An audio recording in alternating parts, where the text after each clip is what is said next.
Tout le chapitre 7 de l'Épître aux Romains expose de façon magistrale la puissance de séparation d'avec le péché que nous avons en la croix de Christ, ensevelis avec lui en sa mort. Séparés de notre vie passée, nous vivons désormais pour lui. Mettez-vous bien dans l'esprit, insiste l'apôtre, que vous êtes morts au péché et que vous vivez à Dieu en Jésus-Christ. Romains 6, 11.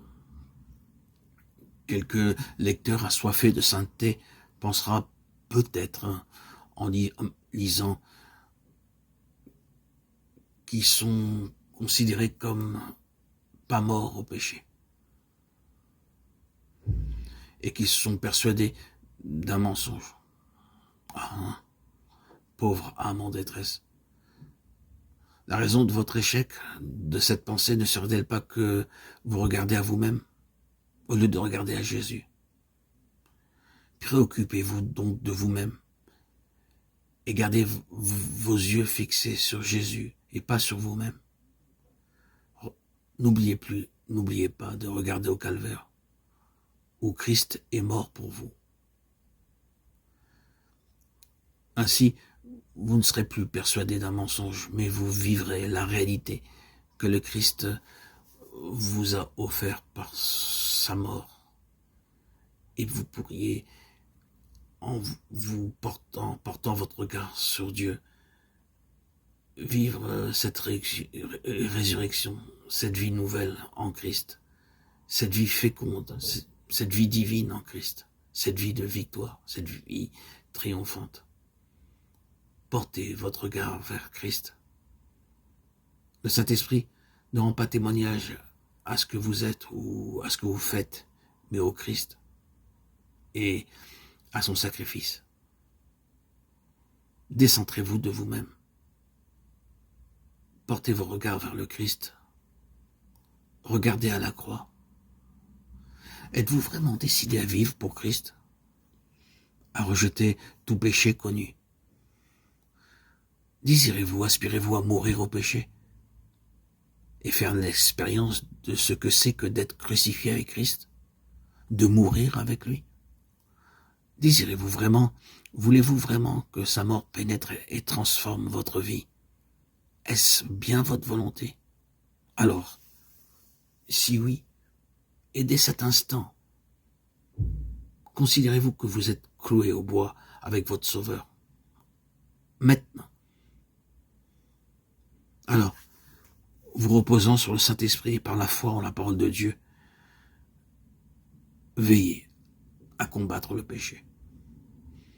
Dieu ayant dit que par la mort du Christ, et puisque vous êtes crucifié avec lui, le péché ne régnera plus sur vous. Ayez confiance en sa parole de vérité, de vie. Caché en Christ sur la croix, uni à lui dans sa vie. Il ne vous reste plus qu'à vouloir ce qu'il veut, instant après instant, dès maintenant, à l'instant T, au moment où je vous parle. Reposez-vous sur ses promesses pour la force nécessaire à l'accomplissement de sa volonté. Car nous sommes les serviteurs de celui à qui nous obéissons. À l'heure de la tentation, réfugie-toi donc en Christ sur la croix. Et là, repousse absolument toutes les sollicitations du péché. N'essaie pas de te mesurer avec l'ennemi. Remets-toi à Jésus, puisque tu partages sa vie. Et tu découvriras qu'il a la puissance de te délivrer et de te garder. Et une fois affranchi de l'esclavage du péché et enroulé au service de Dieu, Romains 6, 22, agis donc en toute droiture et sincérité. Ne plaisante jamais avec le mal, ne le tolère d'aucune manière. Et l'obéissance prompte et joyeuse, sachant que le Seigneur opère en toi le vouloir et le faire selon son bon plaisir. Que toute épreuve, toute tentation, toute détresse te conduise en sa sainte présence. Et tu verras toutes choses comme il les voit. Là, tu marches dans la lumière, parce qu'il est lumière, et son sang précieux te purifie de tout péché. Si quelqu'un a péché, nous avons un avocat près du Père, Jésus-Christ le juste. C'est lui qui est la victime de propitiation pour nos péchés, et non seulement pour les nôtres, mais aussi pour ceux du monde entier. 1 Jean 2, 1, 2. Toutefois, pour que l'âme soupire après la délivrance, il faut d'abord qu'elle ait senti le poids de ses chaînes. As-tu senti le poids de tes chaînes? Veux-tu être délivré? Ressens-tu, vis-tu ta misère?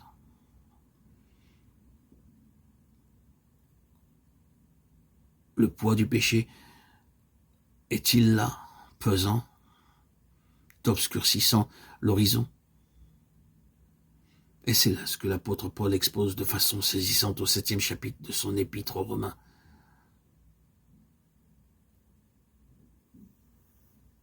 L'esclavage au péché.